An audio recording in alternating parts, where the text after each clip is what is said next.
Greetings, fam. So today's video is entitled Halloween. Hell no! I don't even understand you Christians out there who are dressing up your kids every year and celebrating this holiday. I've done previous videos on Halloween, but my spirit tells me that some of y'all still don't get it. Okay, for starters, modern celebrations of Halloween may appear on the surface to be quite harmless and even fun. You even got adults who get in on the act and have Halloween parties and dress up. And here in New York, we have the Halloween parade, which I have no words. But the spiritual implications of dabbling with the spirit world are extremely serious. Parents dress their children as monsters, vampires, devils, witches, and ghosts, and encourage them to approach total strangers to ask them for candy and other treats. Halloween is the name of the eve of Samhain, and it's a celebration marking the beginning of winter as well as the first day of the new year within the ancient Celtic culture of the British Isles. The time of Samhain consisted of the eve of the feast and the day itself. So that was October 31st going into November 1st, which marked the new year on the Celtic calendar. The jack-o'-lantern represented a watchman on Halloween night, or a man caught between Earth and the supernatural world. You are being deceived. Although some of y'all may dismiss the demonic symbolism and divination associated with Halloween as harmless fun, the Bible reveals the existence of evil spirits led by Satan the devil, whom God holds responsible for the great suffering and sorrow inflicted on the human race. Revelations 12:9 speaks of the great dragon, that serpent of old called the devil and Satan, who deceives the whole world.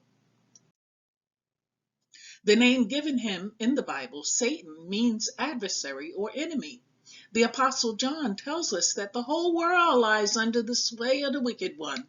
1 John 5:19. Satan and the other fallen angels, the demons, they're constantly trying to keep humanity spiritually blinded, turning them aside from their awesome destiny as part of the family of God. Do y'all hear me? Those of y'all out there celebrating this wickedness, don't you know that is against God? You can't celebrate Halloween on one day and then sit in the house of the Lord the next day and call yourself a God-fearing Christian. As believers, we are warned to avoid practices that pertain to evil spirits.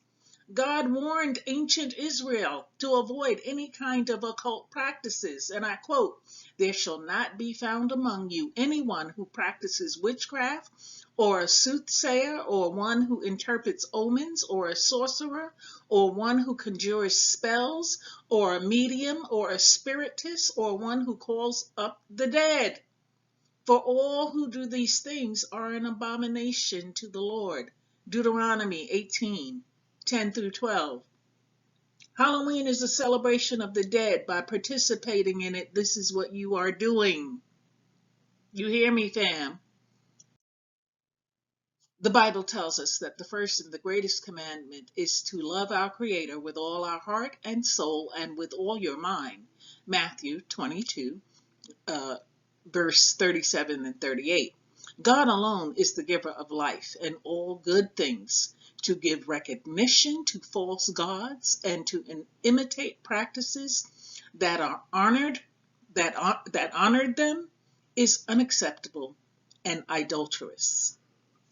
Family, we got to get back to God. Please enjoy life and do good.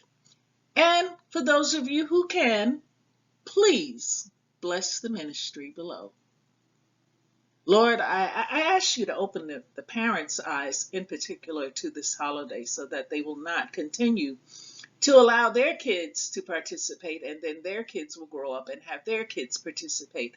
And the people of God, Lord, wake them up, because they obviously do not have a clue if they are still celebrating Halloween. So wake them up, Lord. I ask you to open their eyes so that they can see that they cannot serve two gods, only one.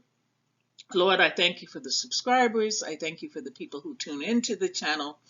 And I thank you especially for today's message in the mighty name of Yeshua HaMashiach. Amen.